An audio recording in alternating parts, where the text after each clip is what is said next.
Ladies and gentlemen, guys and girls, welcome to another episode of the Age of Warfare podcast. I am Sertorian Antius Maximus. That is the gate, Aiden Cordier. And today we are going to be tackling a very interesting topic. We are going to be talking about Africa, and because Africa is only the second biggest continent in the entire world, and it's home to lots of different diverse countries, but yet they're struggling right now.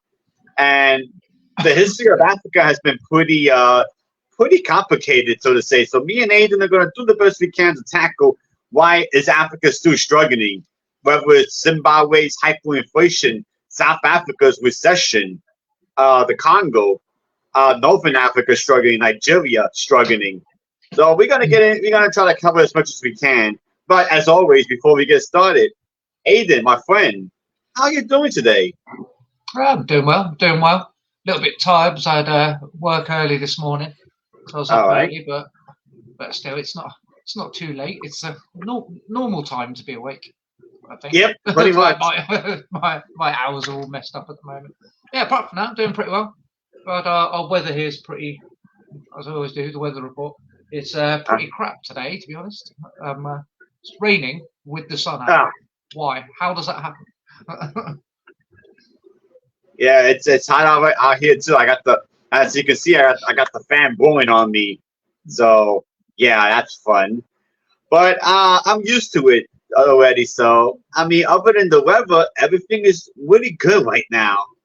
So anyway, Aiden, I want to start with South Africa because I saw the movie you told me about. At least I saw part of it. I didn't get to see the whole thing, but I saw parts of. I saw at least half of it. Really good movie, even though it's a British production, so a little bit of British bias there. But it was a really accurate prediction. A tiny bit of bias. but it's I really enjoyed it. Another thing, Aiden, I read is that the actors who played the Zulu, that they were actual descendants of actual Zulu people. They were actual descendants. Yeah, which I found really interesting. Prominently, the guy who actually led the tribes in the film was actually a descendant of the general who led the tribes in the initial battle as well, which was really cool. It's one of the things that makes the film stand out and be really famous is that they went to the Zulus and was like, "Oh, we're recreating this. Do you want to be involved in this and do that?" And they're like, "Yeah." They turned up. It showcased the Zulu culture as well. It meant that was correct. Everything they basically filmed them. They just said, "All right, cool. This is the time period and things." And obviously, it was scripted to a certain extent. But essentially, they had basically free reign. It's like, no, we're filming you because you're Zulus, so do all your Zulu cultural things as well to build the film up, which is quite a nice thing. Obviously, is in the modern age, people complain a lot about films with where it's the whole whitewashing argument in certain films of not picking actors from the places where they're where it's from, when it's obvious that you can do that quite easily. And you think that film was 1964 as well, so it's pretty early on to be doing that level of outreach stuff as well to the communities as well. We got Lee Edwards. He's trying to watch us, but he says we keep freezing on his end. So Lee is the stud guy on our show, and he's just been having some rotten luck with with his internet. So whenever you can, man, Lee, don't sweat it, man. The replay will be up as well, so you can watch it after. Yeah. But anyway, I want to get to South Africa because right now they're dealing with a recession out there. But it's always been interesting with South Africa because South Africa is considered the whitest part, quote unquote, whitest part of Africa. And because don't forget, at one point the British had control of South Africa, and it seems like the British never really left South Africa. It's quite an interesting nation because it's weirdly, while we controlled it, it's mainly Dutch. It's, it's Dutch descendants as well. So the Boers, who was obviously famously had the two Boer wars, where we fought against the Dutch settlers who were there. So we'd taken control of it, but it was actually Dutch settlements. So that combat between, I think we used Australian troops to fight them as well at one point. Right.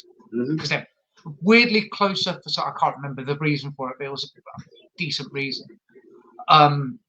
And so you get so my auntie lives in South Africa, and sort of a lot of the people you know, it's all Dutch names. It's like her surname's Dutch, but she's married to a South African, and it's quite interesting that it's very British, yet at the same time it's Dutch as well, because of there's the predominantly Dutch settlers in several areas as well, which has obviously led to the South African accent being so different. It's got that certain twang to it, and it's the influence of those two groups, which I think is one of the reasons why it stayed quite white at the end of the colonial period, is because after the Boer Wars, they were essentially got a certain level of independence for themselves.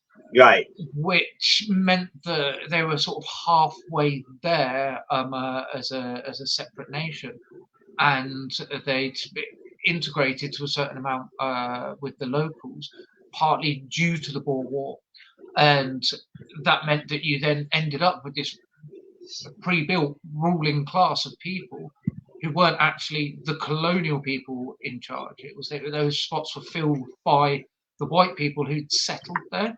Whereas a lot of other places in Africa, it's the colonial powers set up. So when the colonial powers left, most of the white people left because they were there because it was a colony. Whereas South Africa's got that different history to it, where it's actually it was two separate things that led to a lot of white people being there. And its importance as obviously before the Suez Canal, as somewhere that you'd stop off in your ship if you're going towards the Indian Ocean, like controlling trade and things, which is why it's one of the reasons why it was so strong, stable, and prosperous for so long, was able to keep up, and it's considered a first world nation, obviously, and it's not much different to a European nation in a lot of ways, or in the US. It's got a lot of that. Obviously, because it was controlled by a bunch of white people as well, so it's kept those ties, sort of European things as well, which has obviously led to a lot of issues as well in and of that, with famously apartheid being one of their biggest issues, and then obviously Nelson Mandela coming along and all of that part of the history as well. Yeah. Now another thing about it is when the white colonials left, right?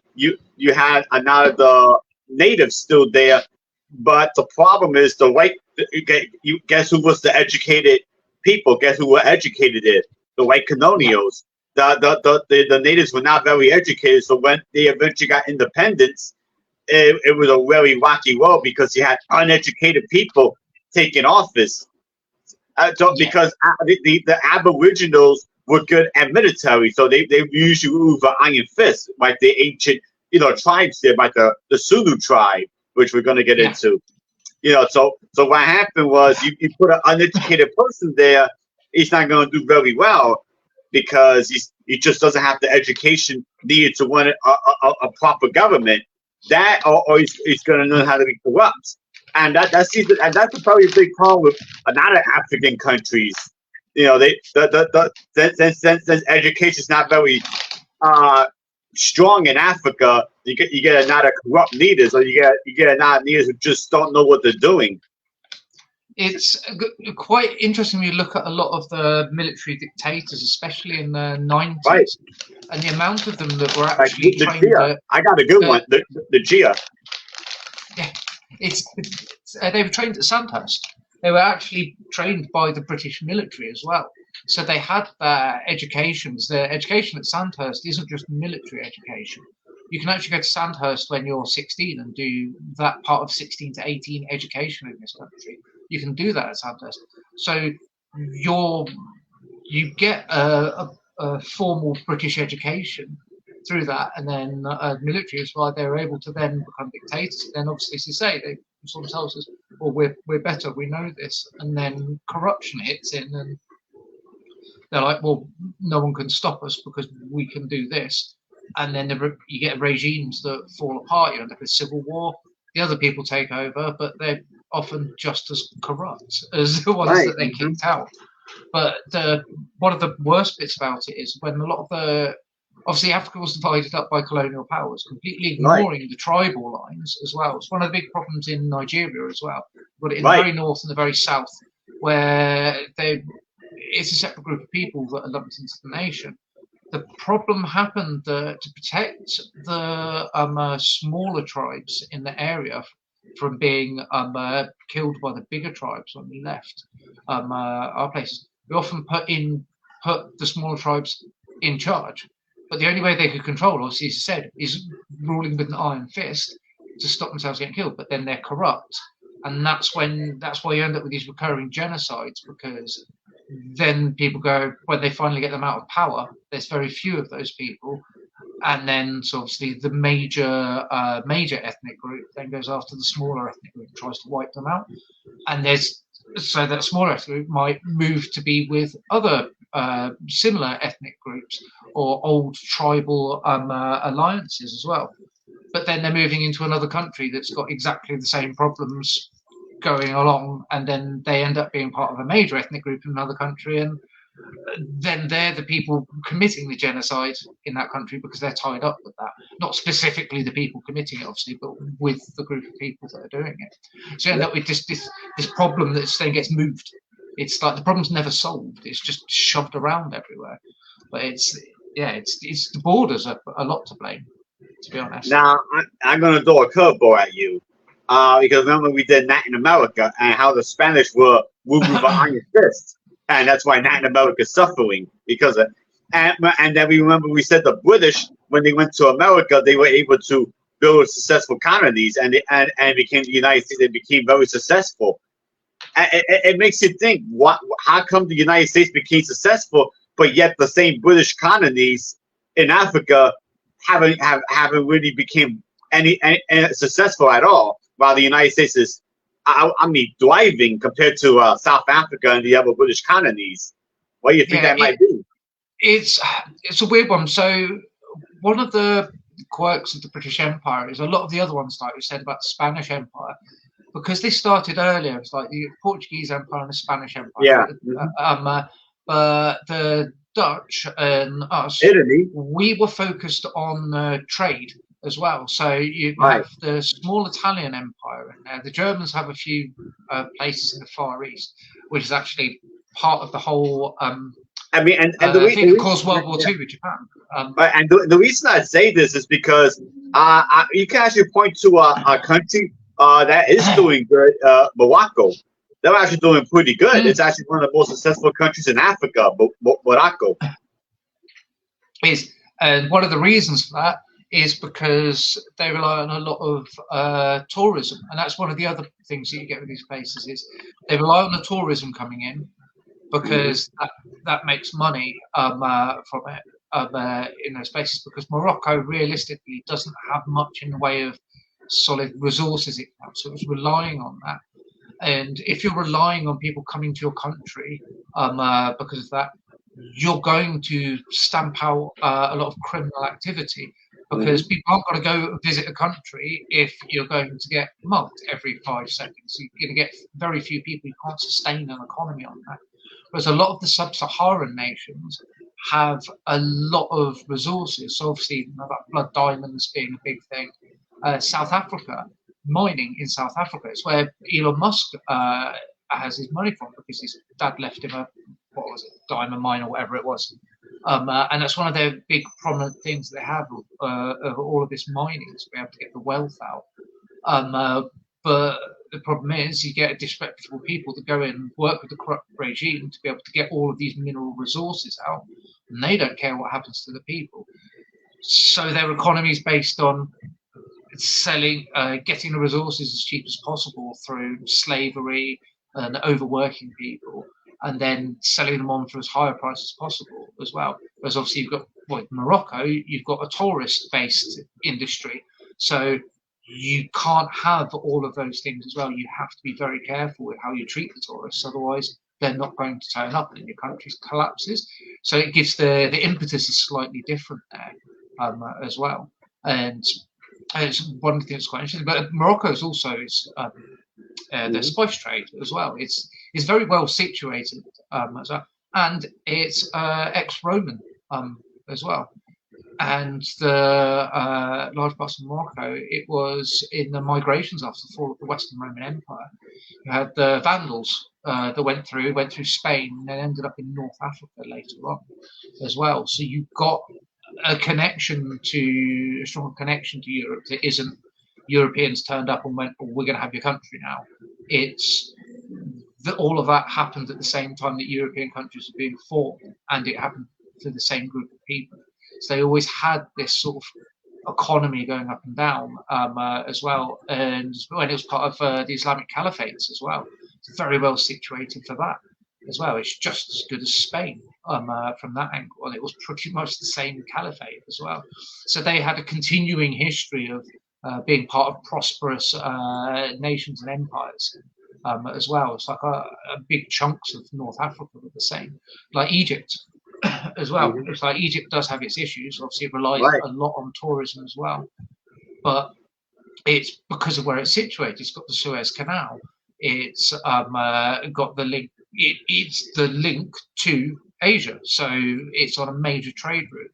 It's just on the other side of the Mediterranean to a whole host of European countries, so it's easy to get to. So you've got that legacy in place already through various different things that went along. You don't just have colonial powers turning up and going, right, cool, now you're doing things like this, which is completely different to how they were doing it. They were already part of that change and that culture as well. But one of the odd ones there is, while Egypt's like that, Somalia. Somalia was always part of that Egypt, Somalia, the Saudi Arabian Peninsula, all of that massive trade route as well. And Somalia was known. It was the slave trades, through the Persian slave trade. A lot of that went through Somalia as well. So they were very rich. They were some of the richest people in the world at one point as well. And then it all just, well, I suspect it had something to do with Italian tanks driving all over it just before the Second World War, kind of messed it up. But again, colonial power comes in and goes, we're having this. And that's where you get the whole Somalia, Sudan, that whole area gets messed up. And obviously, us British had a bit of a hand in that region as well, fighting in a lot of that area as a colonial power.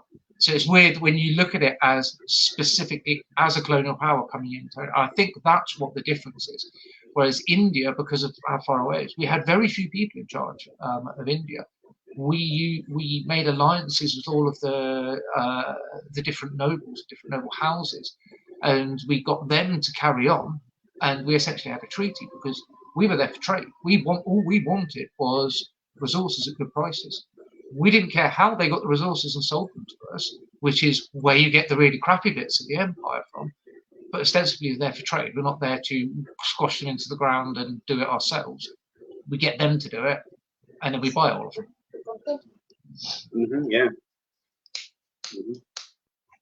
So basically, the fact of the matter is, Aiden, is that the problem is Africa, after colonialism, it hasn't done well. I think we could agree with that. You know, I mean, have you heard about the hyperinflation in Zimbabwe when they had to put $1 trillion notes?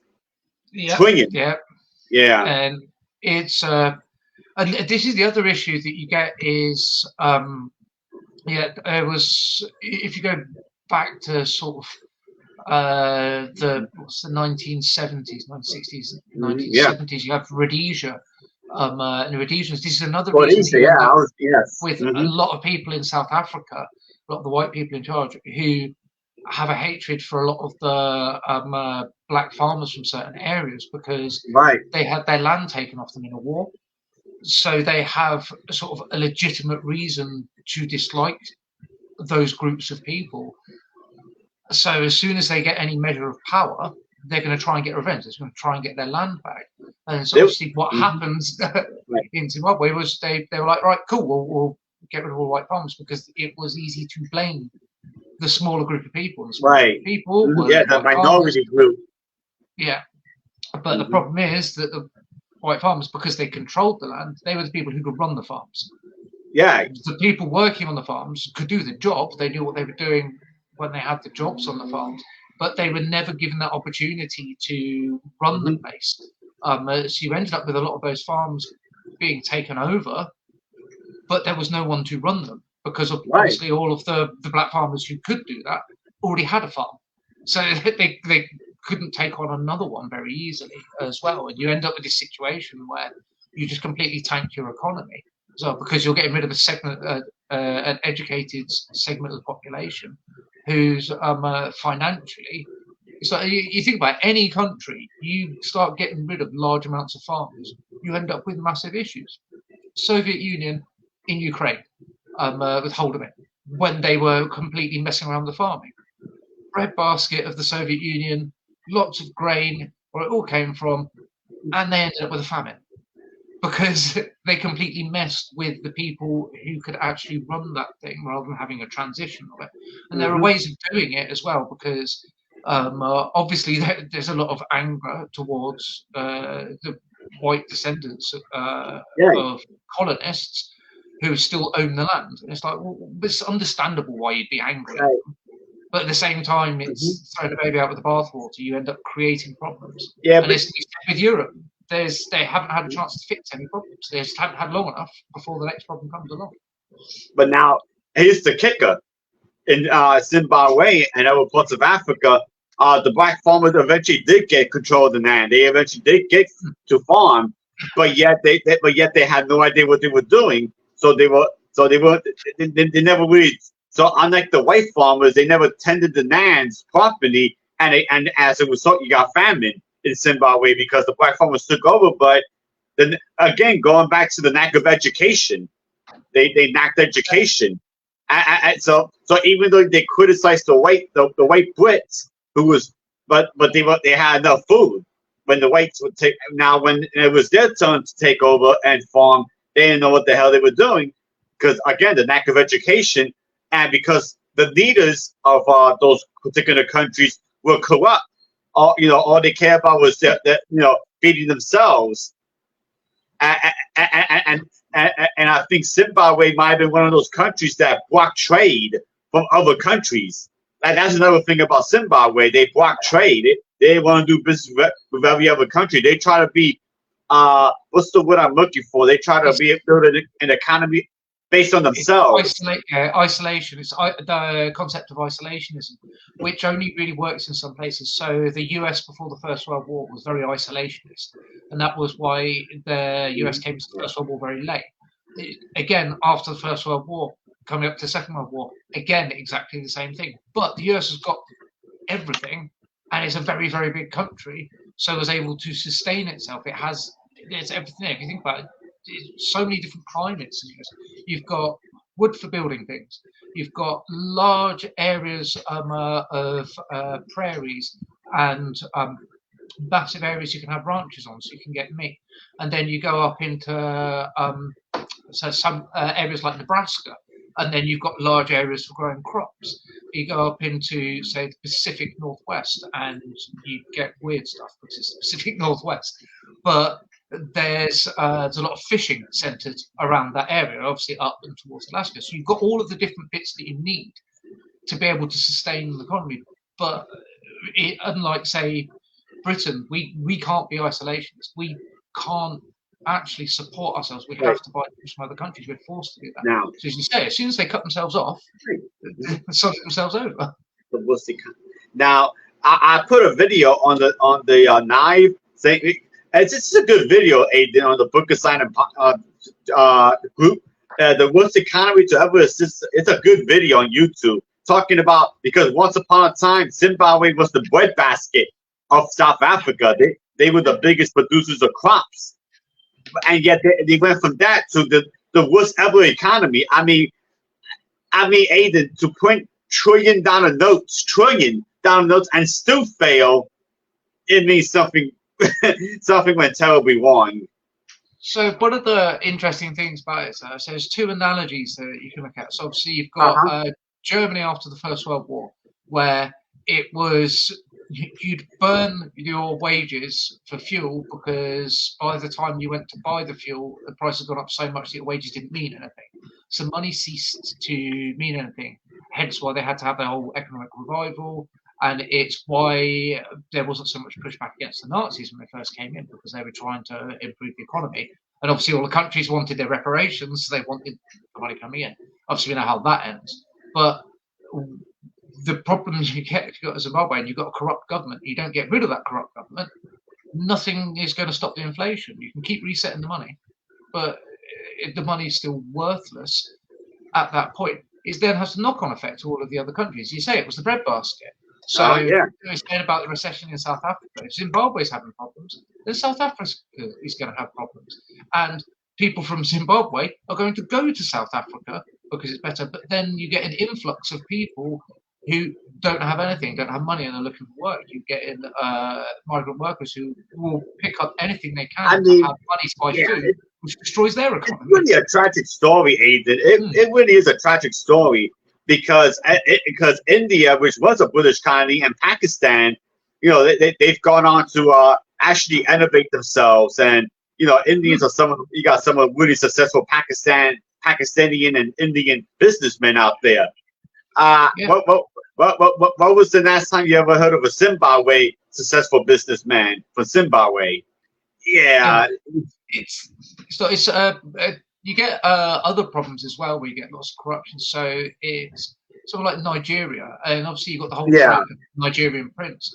But one of the reasons you get a lot of scammers there is because they've been cut off from world banking systems, like financial. Right. I don't know if you've come across this in author groups, but quite often you'll get African authors from these countries, and they've got good stories to tell. There's especially with when they've got a rich oral history that hasn't been spread around the world. They're writing these stories down, but they can't get them published. They can't get access to Amazon to self-publish. The publishers in their country, half of them are these the standard what they're called vanity publisher types as well. So you've got to have the money to do that, and then you can't earn the money because you can't have a PayPal account. And no one will link to a Nigerian bank account. There's so much scam. So you end up with people who go to a criminal life because what else? There is nothing else. You either become a criminal to actually get enough to live by, or you die. It's like there is no choice in the matter as well. It's akin to heightened rates of crime when you have a lot of homeless people. But they need stuff like hook or crook, so they're likely to fall into crime because that's something that will pay them in the short term. Right, and exactly. It's a case of it's not that they're bad people. It's not that they want to do that. It's if I don't say nick this food from this shop, I'm not eating.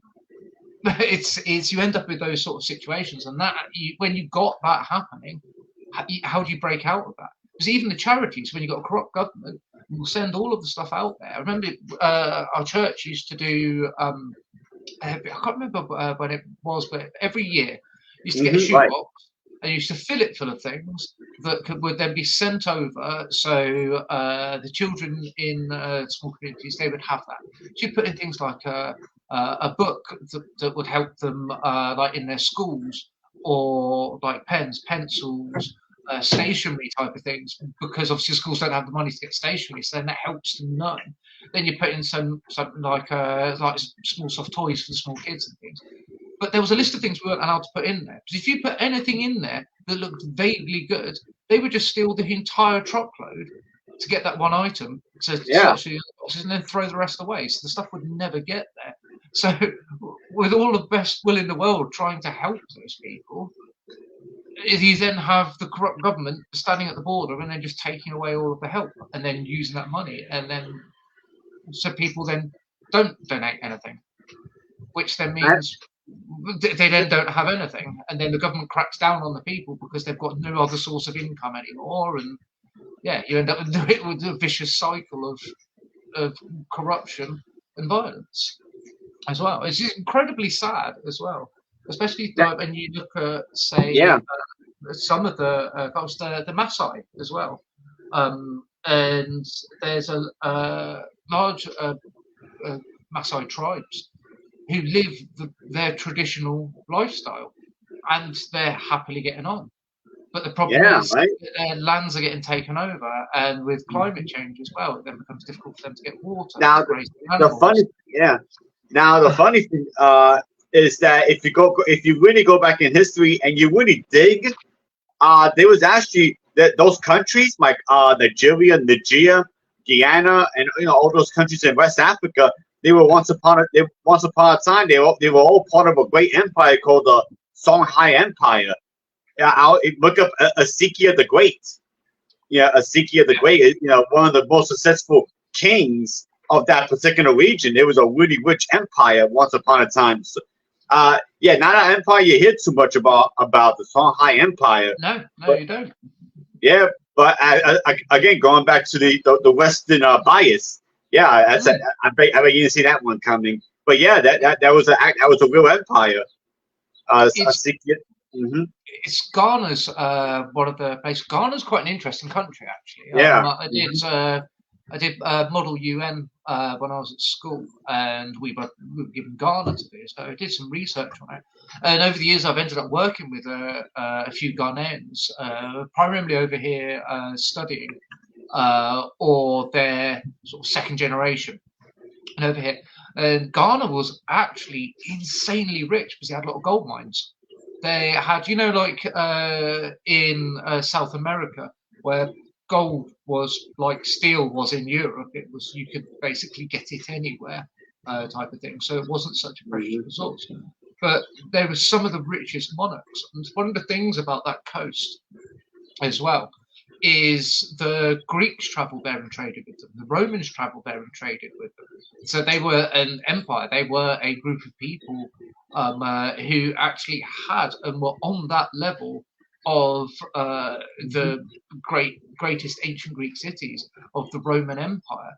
And then later on with the slave trade, because of the way that slavery was in Africa at the time, that's why obviously for the Americas going to that coast to purchase slaves, because there were slave markets there. And they're like, well, they're selling slaves, let's buy some slaves. It wasn't then you'd rock up in Africa and go, right, cool, all of these people, let's take them.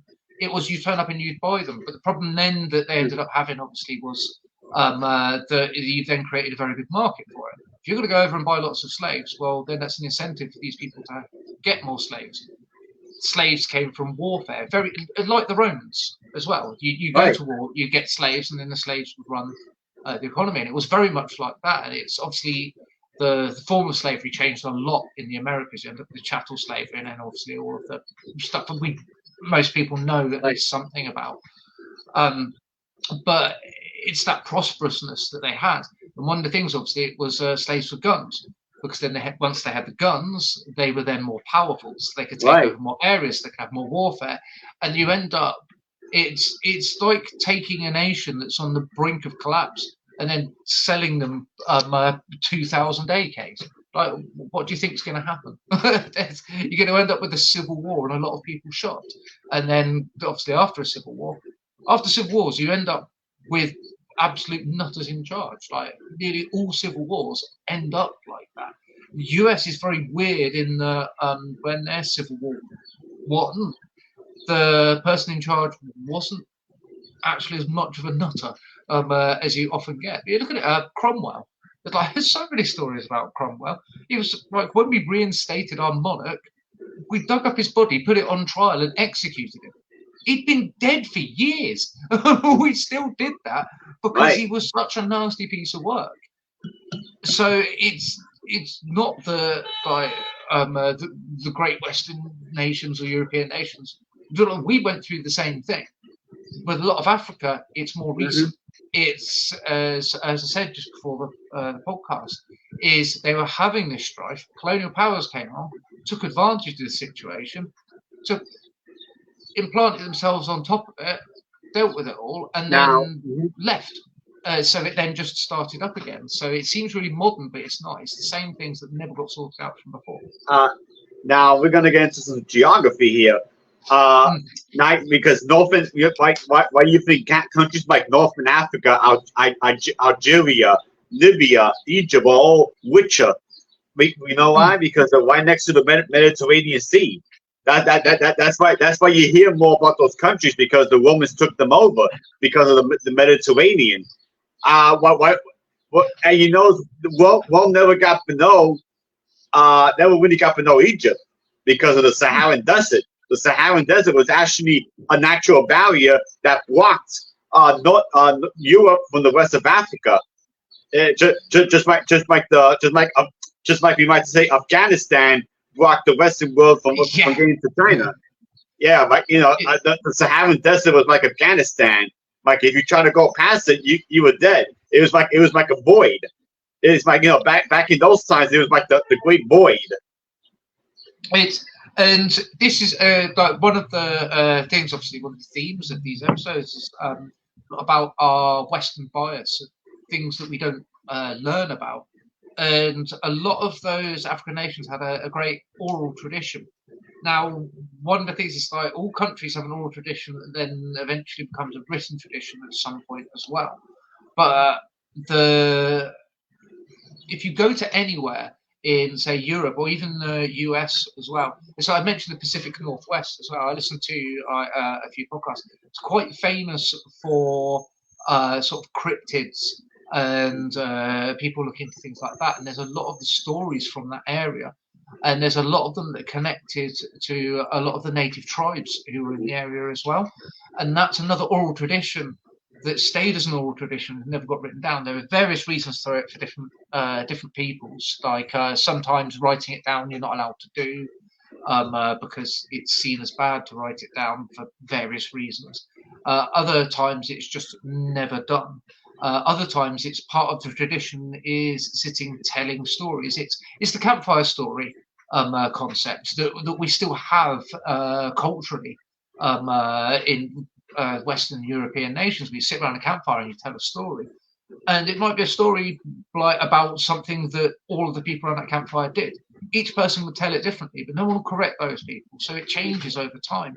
And this is why if you look at the Homeric stuff from Greece as well, that was written down. That was someone went round to collect these tales and write them down. That's why it's such a mishmash of all different things that you get. Africa never really got to that point where they're written down. So all of the people going there and studying when it was the colonial period didn't write the stuff down. And obviously the tribespeople didn't like a lot of those colonists for quite obvious reasons, so wouldn't tell them their secret tribal histories, because obviously a lot of the times the stories would be you'll have if you've got a tribal set up, there'll be someone who is the person who has the tribal knowledge, that elder who knows the old stories, and then will repeat them to people as well. Mad Max does a really good job of it actually. In Thunderdome, where he meets the children, and they have changed the tale, so they're using words, and it's a show of how things change over time with the oral telling of history. They've got no way of writing this down, so they don't.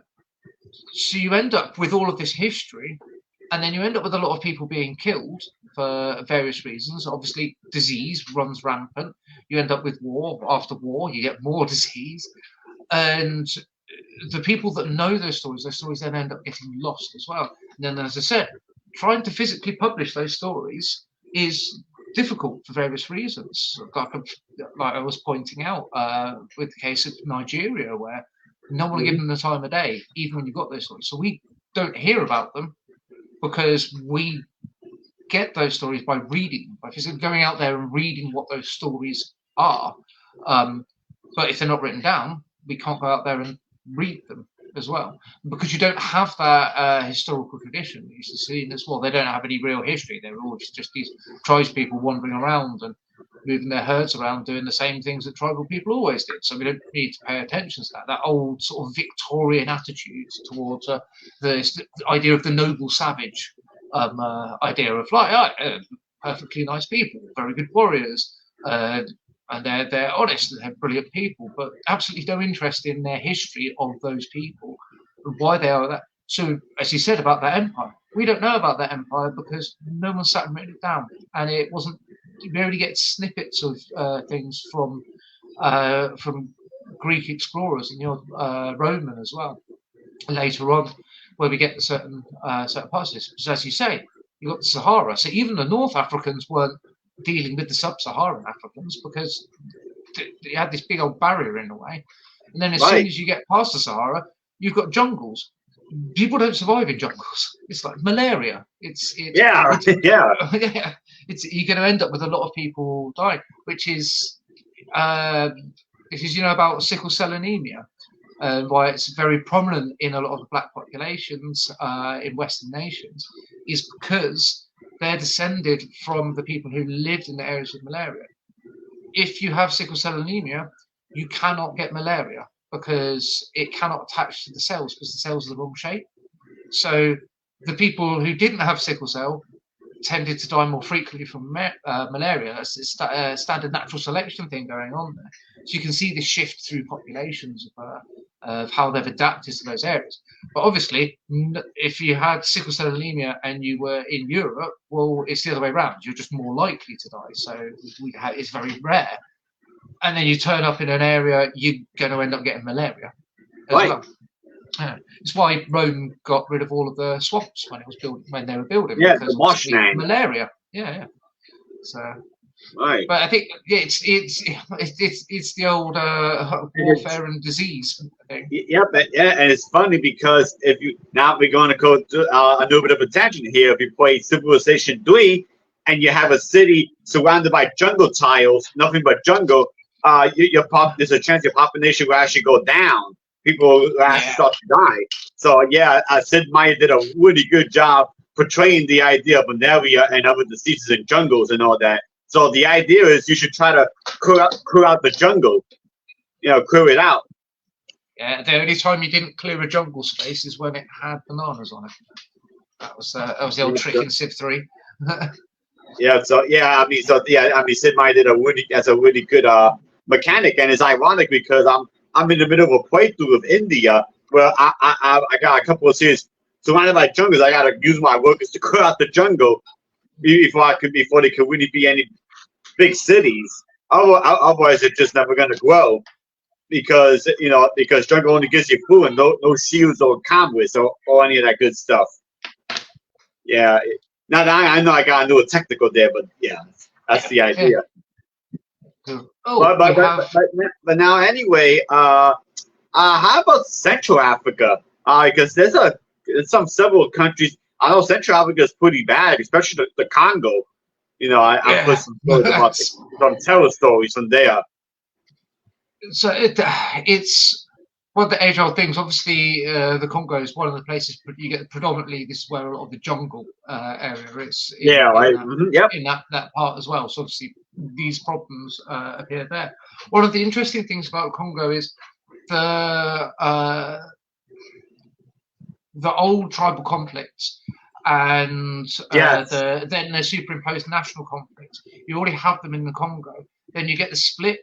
The Congo itself splits, and it gets back together and it splits and gets back together through the various wars. But you actually get invasions that come up from South Africa.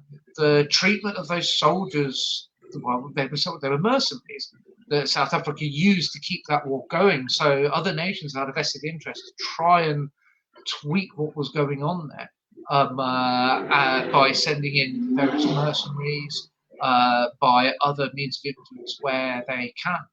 And obviously, if you've got a lot of jungle around it, it's very difficult. As we were saying, it's very difficult to form a stable nation. Like even if you've got a very forested area, it's very difficult to have a cohesive nation because the travel to and from the places is difficult. until you get more advanced. But the problem is, if you're constantly at war, even with modern advancements, you can't get between the places because it's then dangerous and the infrastructure gets destroyed. So trying to create those cohesive areas, and in fact, it's one of the weird ones where it might actually be better off if Congo disbanded and went back to individual tribal groupings, which would be, in one sense, quite a coup for Africa in general. Because, as I said, one of the biggest problems is a bunch of colonial powers went, right, we're having that bit and we're having that bit, and then they just drew straight lines on a map. You can't do that, and it's why you end up with a lot of these conflicts that spill across the borders as well. So them splitting up into various different places, rather than trying to hold on to this idea of a united Congo, which essentially is just an exercise in drawing lines on a map for some colonist in the 1800s, might actually be better for them and actually solve a lot of these conflicts. Because yeah, they might fight between each other, but then you have a separate area that is more cohesive, and it's then a model for other areas of Africa that want to have the countries based on tribal groupings rather than these artificial borders that have been thrown in everywhere. Yeah, I was looking up the capital, Kinshasa. Is actually is the biggest city in Africa. It's the mega city with over 17 million people. 17,032,322 people living in the capital of the Democratic Republic of the Congo. Yeah, it's crazy that you get all these people fitting into that one city. That I don't know a huge amount about, obviously, the economics of why you end up with that. Obviously, there's the whole thing of like Mexico City has it as well, where you get sort of the city and then you get everything else. We have it with London, where London itself is actually the only central bit. But like in my lifetime, in my parents' lifetime especially, my mum was born in Kent, my dad was born in Essex. Now they would both be born in London because it has expanded over their lifetimes to take that over, and that's been that way for when they were in their 40s as well. So it took 40 years for that spread because everything's so centralised in that hub. Obviously, we're a nation, a very small nation with a lot of people. Whereas someone like the Congo, as well, as I was saying, you get a lot of these dangerous areas. You're going to congregate together. So I'm wondering whether the reason it's so big is people go, well, let's all go to this one place. There's opportunity in the big city. That whole the American dream concept of I'm going to go to the big city and fortune type of thing, and then obviously it ends up not being that. You end up just with shanty towns around the city because things aren't quite that simple in the world. So it's these. You still have warlords as well. People don't want to live under strange African warlords. It's not a nice state, and well, unless you are the warlord's family and you're the person getting everything, it's not somewhere you'd opt to live if you had another opportunity. Is Kinshasa on the coast? So I know the Democratic Republic of Congo's got a coast. That's quite a good bit of coast down there. Yeah, it's a pretty big area. It's absolutely huge. It surprised me the first time I looked it up how big Congo actually is. It's absolutely massive. Yeah, it's actually close to a river. You know, it's actually close to a river. And the funny thing is why it's the river, the Congo River. Yeah, it's right next to the Congo River, and it's actually right across the river from it is the capital of the Republic of the Congo. Yeah, because it's two separate countries. Yeah, that's because not going to cause any conflict whatsoever. The Congo Wars, because you had the Congo Wars in the late 90s. You had the Congo Wars. Yeah. This is actually very interesting history. So obviously, you end up with the colonial powers leaving Africa. Africa then scrambles to try and put itself back together. They try and sort it out. They're using a lot of the old colonial framework, same as India, when India got independence, and India still does to this day.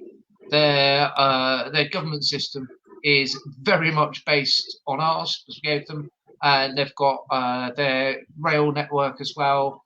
and there's a lot of connection to electronics. So they took that and they ran with it. And a lot of these African countries were trying to do the same thing with that as well. Obviously, ended up with dictators. The dictators often were trained at Sandhurst, as I said before. So you end up with a lot of these connections to the European powers. Things then start going really badly. So obviously it's never been really stable. Then you have wars in the 70s and famines. You then have things sort of stabilize a bit and then go down again in the 80s as well. The 70s and 80s, obviously, you had in the 70s the economic situation across the world was pretty dire as well. It's worse than it is now in some ways. You then get the collapse of the Soviet Union. So with the collapse of the Soviet Union, everyone's focused on Eastern Europe and how do we sort out Eastern Europe. So the countries that could and were trying to help out regions of Africa turn around and go, right, we'll deal with Eastern Europe now. And then they forget about Africa.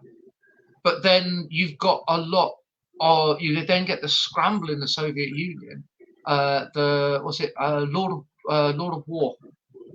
That film shows quite a lot of this as well. Is the ex-Soviet generals and the oligarchs hoovering up all of this military equipment because obviously the Soviet Union had so much of it, it's not needed anymore. So they decides they want to get rid of it, but they want money because obviously your country's just collapsed, set yourself up, and you're rich. So you sell that on. Where's the easiest place for you to sell that on? Oh, to countries that are already in and out of warfare. Africa. This is why you see the AK on so many African flags. It's utterly ridiculous how many African flags have an AK on them, because they sold a lot of that old Soviet equipment which kept the wars going. But then you still have the Cold War never truly ended as well. You still have that East-West divide. That then is, and I think that's proxy wars. I'm sorry to cut you off there, but I think the Cold War is actually one of the biggest reasons why Africa is still the way it is. Yes, the Cold War. People might not think so, but it actually played a big part. The Cold War. And one of the interesting things that goes on from that as well is the backlash against the Western powers as well. Because they're seen as corrupt. And because colonialism Soviet ideology, well, you go and you talk to the people that hate the evil West because they came and colonized. Yeah, you hate the West. Hate them too. So can you come and help us? Or right. You? So and remember, these are the same people that colonized you, that made you their colonies. Exactly. And now it's China, because the Western companies had to remove themselves. Half of the Western companies that had to remove themselves is because they're insanely corrupt. It was Margaret Thatcher's son who was how long was he in prison for? He's one of the, I think it was even the Congo, in fact. He got a mercenary army and he went to war over some mineral rights or so. It was some insane story of he was trying to get some money. So just decided, you know what, I'm going to start a civil war in this area and then I can just nick everything. It's like, what are you doing? It's like just as they're sort of sorting it out, and you get those corrupt people coming in and doing that. So they're always looking for, we don't want any more of these corrupt people coming in because it always ends the same way and people trying to move on and push forward. So they're looking for people who are coming with a nice new shiny thing. So over the last 20 years or so, it's been the expansion of China. Since China let up on its isolationism and started branching out more onto the world stage, a lot of, especially Eastern Africa as well, a lot of mineral rights have gone to Chinese companies as well. The expansion of China into Africa over the last few decades has been quite impressive. And what are they doing? They're turning up doing the same thing that the colonial powers did.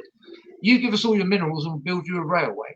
Where have you heard that before? It wasn't like the British didn't wander around the world doing that to every country it could find. And they're doing exactly the same things. They're putting in all this infrastructure, which people love, but they're doing it sort of above board because it's a company they're selling mineral rights to, and then they're giving back by building infrastructure projects.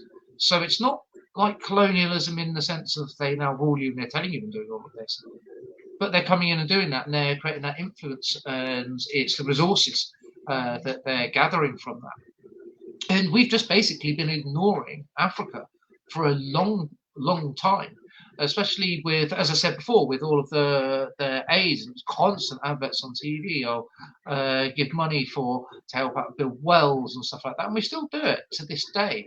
But the problem is that a lot of that slacked off, as I said before, because you get the warlords come in, they nick all the stuff, or they'll go and they'll break everything because they know a bunch of rich Westerners who've got a bit of guilt will turn up and do it all for the people. That's kind of what the warlords want, because if the people do it for themselves or are trained, it's like they teach them how to fish thing. If you turn up and show them how to build the wells and you give them easy access to the parts, well, they don't need that warlord guy to come along and do stuff for them. And he loses his grip. So this goes back to your point about education. So the education gets trampled down because all these warlords have done is turn around and gone, well, you know how those white people stayed in charge? They stopped everyone getting educated.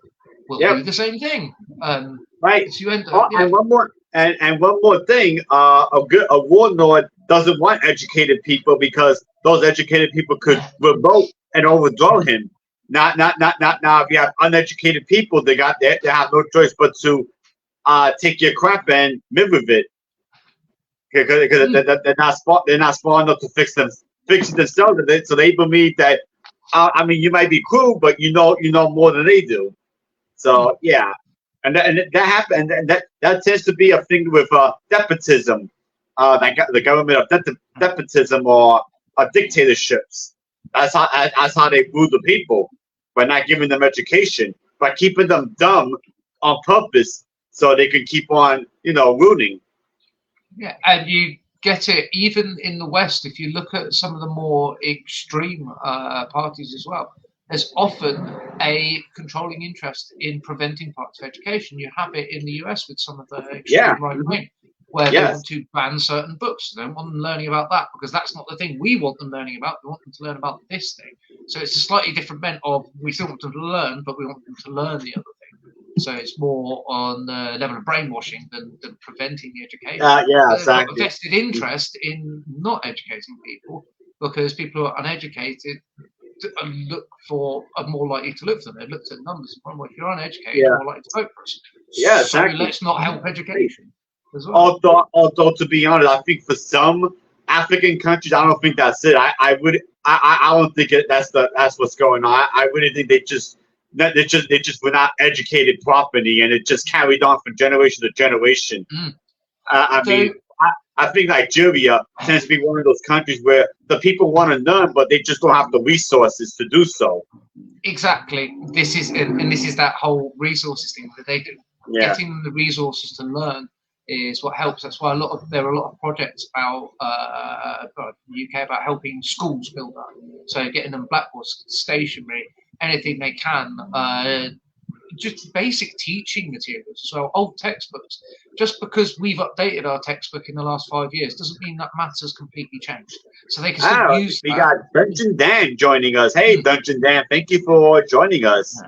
And he said, actually, many tribes thrive in the jungles in many different areas. Yeah, that's true, Dungeon. But the key is, those are just tribes. But when we're talking about organized countries, organized cities, it becomes a whole different, because you're not just trying to survive, you're trying to thrive, you're trying to live a life like we're living, in an organized society.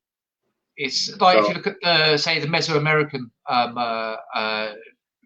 groups of people. Mesoamerican, the reason they thrived was they weren't just in the jungles. It was, you still got a barrier in Central America, where you can't cross it. They can't build a road. It's very difficult. There's various political reasons why they haven't built a road. But actually, the logistics of trying to get across that jungle are insane. They just can't do it, and they don't have the money or the incentive to do it either. So people don't. And it's still considered one of the if you travel from the tip of, I think it's the tip of Alaska to right at the bottom tip of Chile, the whole journey, obviously going through the vast majority of the US is fair enough. You then got to get through Mexico. It's that Central American bit that is the most difficult bit because of the jungles as well. Yeah, and it's why but people cut jungles out. The counter to that is they also had farmland as well, and they had the capital of the Aztec Empire was flat. It was farmable, so you could always provide to the areas in the jungle. It wasn't just all jungles. But going back to my Civ 3 reference, when you point Civilization 3, you can't survive on an empire just built on jungles. You're never going to build a thriving empire. You have to have an equal amount of grassland, plains, forests. It's got to be an equal amount. And Dungeon Dan said they were organized in their time. Yeah, the problem is, Dungeon, that was then. This is now. Now is a whole different ball game with the technological advances. This is one of the major points with basis like we said about colonialism, where they were getting to that point and they were sorting those things out, and then we turned up with more stuff and took over. So they never got that chance to do that. We went, oh, you do it our way. And then we leave and we take it all away. They've then got to start doing that from that place. If you look at certain parts of Africa as well, there's a lot of great advances. Like Nigeria is a really weird country. It has all of these issues, but it's actually, if you look at certain bits, it was on par with Brazil for a while, as well as a strong. Because they've got European, African Union. And there's Dungeon Dan just reiterating what we said about the warlords will fuck everything. Yeah, what we just said. So Dungeon Dan just. All right, we reiterated. But yeah, like you were saying, Nigeria is a weird country. I mean, it's plenty. I mean, it seems like it could be if it just got away from the corrupt nature, it could really thrive. It could be that country that thrives. There's been a few. Kenya is one that's a prime example of a country that managed to push away from a lot of the corruption. It's a strong up and coming country. Where if you look at the pictures of their major cities, it's got obviously a different aesthetic that you might see elsewhere because it's in Africa, built by African people. So, but it's still a modern city. You look at it and it wouldn't be that different from, say, looking at some of the places in the US that have a similar sort of landscape. Right. You could easily mistake it for those places. Kenya's very quiet about things, and I think that's part of the way that they've got through all of this. Is they've just tried not to get too involved in the other things as well. But it's countries like Kenya, and obviously I said Nigeria keeps getting to that level, and then having major issues to sort out, and then having the corruption. Once they break through that barrier, which they will, in the next say 30, 50 years. Nigeria will be pushing through and will be stable if they manage to carry on doing what they're doing and pushing back against the corruption and working through. So then you have two major countries who've got strong economies, who've got a strong idea of a nation as well, who are thriving and are able to move forward with that as well. And as soon as you have those strong, stable countries around them, and then you put South Africa at the bottom, you've got a trio of countries. So all the ones in the middle, it's all going to seep towards them. So people go, well, why can't we have that? Right. Like we can be like that. And then you get, it's the African Union helping each other out as well, is one of the great forces. So helping the African Union out helps all of Africa out, and it gets away from trying to get stuff past warlords in the dangerous areas. If you help out the African Union in general, then the money will go where it's actually going to help things. Right, exactly. And stay helping things, and then that spreads out further. And that's this. When was the last time you heard of a major war in Africa that wasn't just an old conflict still bubbling over? They haven't had one massive major war since the late 90s, really. Was since everything sort of like petered out around that time. You've still got obviously a lot of wars, obviously up in Somalia and that area it's completely messed up as well. And Ethiopia yeah. with Ephrata.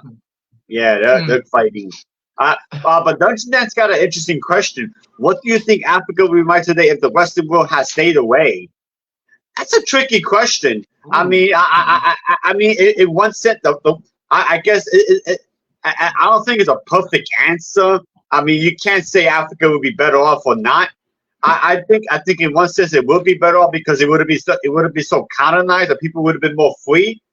But at the same time, if it wasn't for colonialism, you wouldn't see countries like Nigeria having a chance to build themselves out of being what's the word I'm looking for, being a primitive country and being something that's like close to first world material, or at least second world material. You've got this it was weird dichotomy of one of the reasons that you get the tribal areas that stay as the tribal areas is because you've got the impetus to advance. There's no, if everything's going okay, then you don't need to innovate as much. You aren't pushed with that. It's like the old adage that when you have a war, warfare breeds innovations. You end up with a lot of innovations being pushed through that. It's a very old idea, very Victorian idea that has a load of issues. But the crux of it was that European nations pushed forward because we had cold, dark winters where we would stay inside and we couldn't go out and do anything. So there were times where we could sit and do nothing. So we had to find other things that we were doing, which then bred certain types of innovation. Now, while the idea is now discredited because it was based on racism essentially, but there is a certain amount of truth that was picked out of that as well. That if you can farm your crops all year round and you've got all the basics to survive and life is good, you don't want to change it. It's the conservatism with a small c. If everything's going okay, why change it? So that's why you had a lot of these tribes that were very culturally advanced. But when we looked at them, we're like, well, they don't have all of this technology. It's like, well, they didn't need the technology. Just have a look at the Saxons. The Saxons were incredibly advanced. Oh, yeah, they weren't as advanced as the Romans. Well, no, because they didn't need those giant cities. They didn't need all of those things. And when it got to the point where they did need those things, they then went and did those things. So Africa would eventually got to that point. Obviously, where you get the growth of population, you've got less wars, disease, famines, and things like that. You're going to end up with this situation where you get more people, which then means, well, you've got to house more people, which means building bigger, more permanent structures. You end up getting that to that stage eventually. But there's no need to if your life, you can carry on your life as is.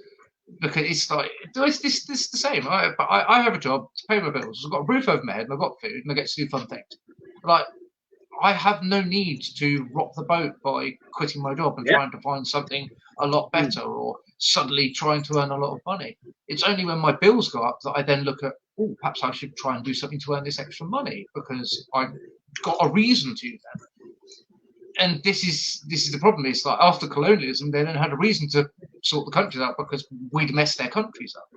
Mm-hmm. The other part of it is the countries wouldn't be the same because all of those borders we'd put in as colonists. We went in there and we drew the borders. They wouldn't have had those borders. So you've ended up with less conflict overall because it would have been the countries forming by the tribes, like you had with Ghana formed a country. It was a kingdom with set borders. That country then ended up moving, interestingly. Dungeon Dance, I want to answer Dungeon Dance's question and say, yeah, I think Africa would have actually evolved on its own. And don't forget, they had empires in Africa. You had the Phoenician Empire, you had the Carthaginians, you had the Songhai Empire, you had the Bantu migration to South Africa. They were already empires in Africa. Then you had the Kingdom of Punt, which was Ethiopia, which was south of Egypt. So I mean, so I think the answer is yes, Dungeon Dan. I think they would have actually evolved and progressed on their own. And I think they would have actually had their own culture, even more different than they are now. I suspect that a lot of them, especially the kingdoms, would have ended up a bit like the UK, where we still have a monarch. They're more of a figurehead, and they do things, and that's where a lot of our tradition comes from. But realistically, politically, they don't really do anything. they're just there. They're a tourist attraction. Because all they really are is, yes, they do technically have to sign all the papers and stuff like that. But if they didn't sign the papers, our law literally just states, well, then we get rid of the monarchy because we don't need you. It's like France makes a lot of money from all the stuff that their monarchy has, and they haven't had a monarchy for quite a while. They killed a few more of their royals and nobles than we did. We weren't exactly shy about getting rid of nobles. So it's you end up with this situation where if you I think the Saxon kingdoms Britain are a really good analogy for that, where you had these sort of tribal groupings that then ended up warring with each other and then coming together under one specific thing. But the only reason that you ended up with England as England was because of the Viking invasions. So to a certain extent, it's one of these weird anthropological things where identity is not formed from the inside. Identity is formed from pressures from the outside. You don't have to define who you are until someone else is different and comes along and wants to know who you are, and then you have to define, well, we're this. It's why there's a brilliant book I've got called I forgot what it's called now. It's like Being English or watching the English, I think it's called, something like that. But it's the idea of Britain clearly has a lot of culture, but what is it? It's like the identification of what it is very, very difficult for us as British people to identify. Whereas, say, I can identify what American culture is from the outside. I can just go, oh yeah, that's Americans. They do this, and America's weird in that sense anyway. That Americans tend to be very, we are this. But then you've got a specific constitution and Bill of Rights that clearly defines what you're about, type of thing. Whereas a lot of European countries, we don't have that. We just are who we are. And it's not until that pressure comes from the outside that we define ourselves by what we've done. Now, a lot of Africa, obviously, and especially a lot of those tribes across the savannas, had plenty of space. There's like there wasn't that outside pressure to specifically define who they were. And it's the Zulus who we haven't really touched on yet. They defined themselves as kinship, and a lot of the areas around them were defined and solidified, and that was through warfare, about pushing against each other and going, no, this is ours, this is what we're like, because these other people are not like us. So the identification comes from the outside as well. So in certain ways, a lot of the culture in Africa is because they've had to keep hold of it through the colonial years. They've had to go, no, this is us, this is our culture, we need to keep this, we don't want this erased. And then, so that very specifically defines it. The problem is when you've got very specifically defined groups of people, they then clash. If you're a bit more amorphous and a melting pot like the US is, you don't get as much of a clash. Yet, take US politics. If you're a Democrat or a Republican, people don't expect you to get along.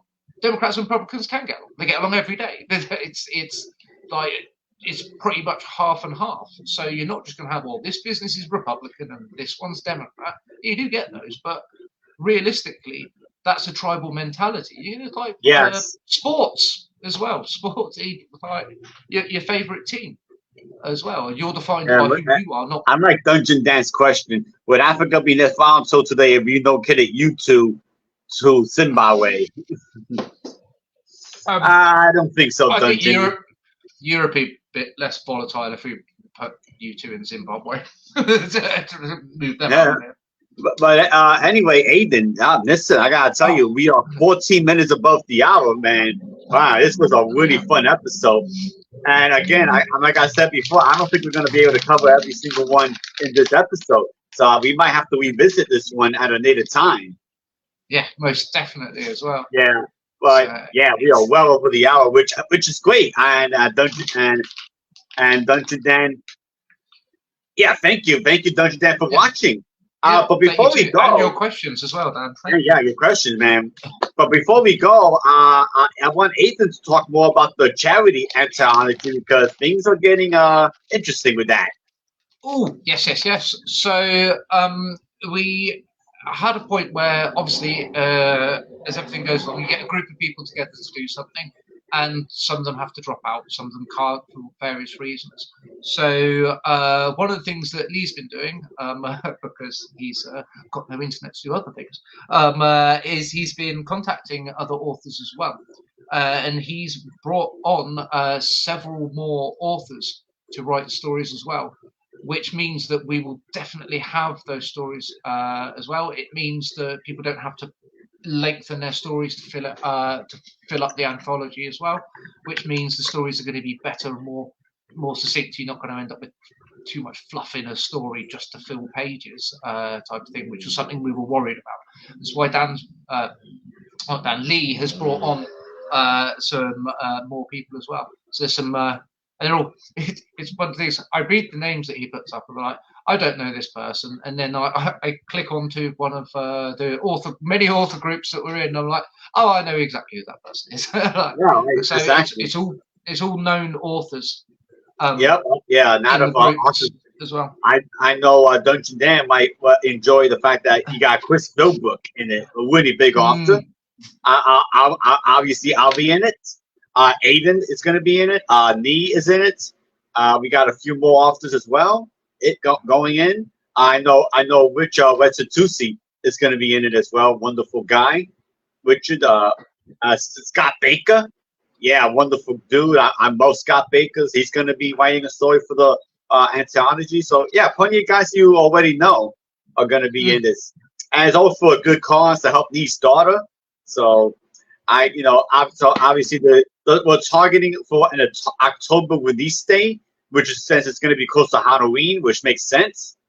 So so obviously when we get the covers and all that done, we'll have more information for you guys. So stay tuned for that. But until then, this has been another episode of the Age of Warfare podcast. So for Aiden Cordier, I have been Zatoya Natchez Maximus, and we will see you on the next episode in 2 weeks. And I'll let you know what the topic is going to be. But until then, I hope you all have a great rest of the weekend, and I hope you found this to be very informative, and you can go do some research on the different African countries, and you might learn something new. Take it easy, guys. Bye-bye.